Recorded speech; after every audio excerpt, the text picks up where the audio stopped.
তোমরা স্ক্রিনে দেখতে পাচ্ছ রুল নাম্বার 13 আছে। এই রুলটাও অনেকবার এসেছিল এবং অনেক গুরুত্বপূর্ণ। অ্যাজ ইফ বা অ্যাজ দো এর বাংলা মানে হলো যেন। এর দুটো ব্রাঞ্চ আছে।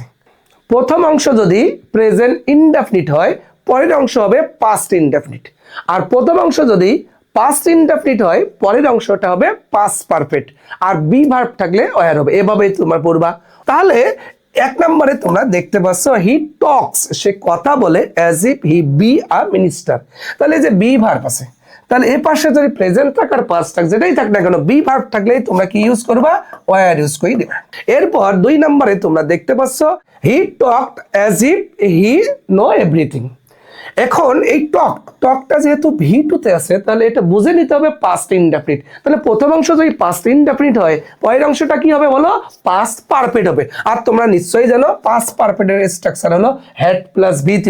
তাহলে এইখানে হ্যাড দিয়ে দিবা তোমরা, আর ভি3 নো এর ভি3 হলো KNO নোন। এভাবে তোমরা এটা করে দিবা।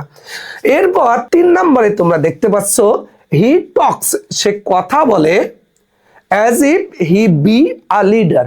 আবার ওই যে বি ভার্ব আছে, বি ভার্ব থাকলে তোমরা কি দিবা বলো? ওয়্যার ইউজ করে দিবা।